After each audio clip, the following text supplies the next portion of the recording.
Hi there. I gave my Wii U and GameCube adapter to Derek for the month, so I can't play Smash. For that reason, today I'd like to talk to you about a game called Supersonic Acrobatic Rocket Power Battle Cars, or rather what that game became, which is what you're watching right now and recognize as Rocket League. I'm trying out a new series called This Game is Fun, in which I detail what games I think are fun and why I think they're fun.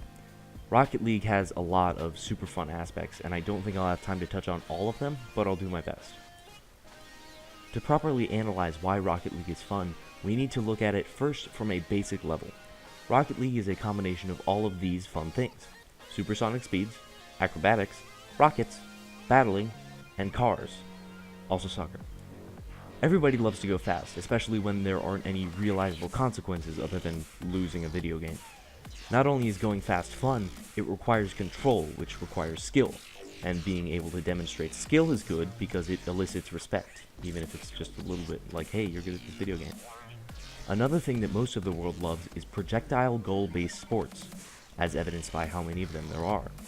So when we combine a projectile goal-based sport with going fast and doing flips while driving a cool-ass customizable car, it's very hard to find a reason for this game not to be everything you've ever wanted from a video game in your entire life. And that is where failure comes in. This game tilts me harder than any game I've ever played, and I think that's because of how long you have to suffer the consequences of your mistakes. If you overextend while you're on offense, you have to sit through the entire process of the opponent taking the ball down to your goal, all while hoping that they'll mess up something or that you'll catch up to them. The only thing I compare that to is missing a rest at kill percent in Smash.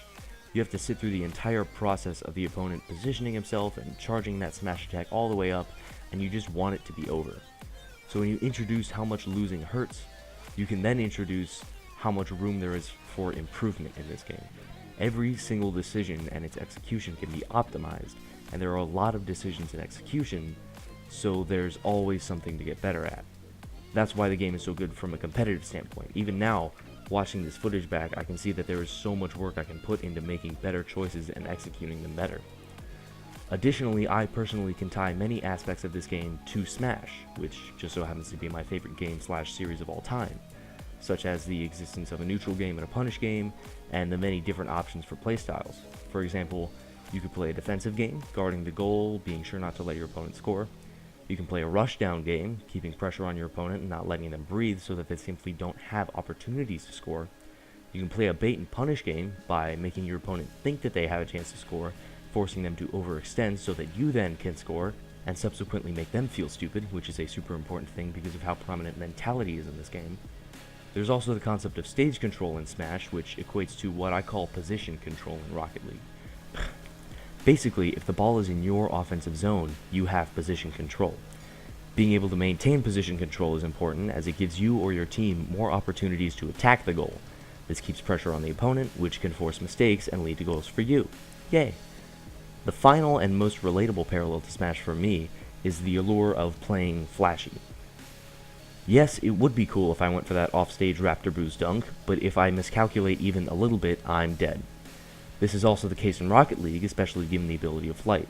The reward of scoring a goal by driving up the wall, backflipping off, and flying into the ball is a goal and some respect from your opponents and people who see it on the internet.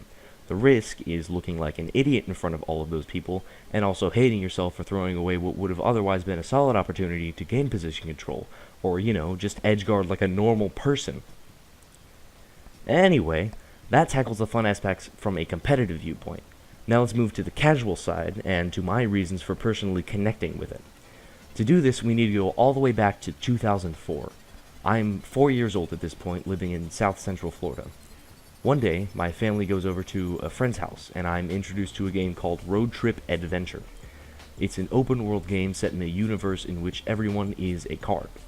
The major pastime, of course, is racing, but there are a few mini-games, one of them being soccer. Now keep a few things in mind here. This game was released in 2002, I was 4 years old, and the game was made for racing, so the engine didn't translate too well for soccer. And looking back, the soccer minigame was actual trash. The controls were bad, the cars were slow, the physics were crap, very little about it was actually well made. But I enjoyed every second of this minigame. It stuck with me the way very few other games have. And after that day, I played it a few more times, but never again afterwards. I even forgot what the game was called, so I couldn't find it for the longest time, but I never forgot what that game felt like. So with that in mind, when I first saw footage of Rocket League, it was a dream come true for me, and there's no exaggeration there. It was a fantastic moment, and I knew that I needed to have this game. When I first bought it, I was on my crappy $200 laptop that could barely run Portal without dropping frames, so I was running Rocket League at a solid 10 frames per second at best. Nevertheless, I was so in love with this game, I played season after season of 10 FPS bot matches until I reached about 140 hours. It was everything I loved about Road Trip's soccer minigame, but it was made to be a car soccer game instead of a racing adventure game with a soccer minigame just kind of snuck in there. So, there it is. That's why I think Rocket League is fun. If you agree with me, let me know. If you don't, let me know. If you think this series is dumb and I should go back to getting good at Melee or just stop trying to make videos entirely, too bad, because there's another one on the way. You may have noticed I have a new Twitter, at SooseMcGoose. You can find me there. I'm also, of course, a part of Level 7, which is a Smash 4 crew. You can find them here. And that's all. I will see you next time.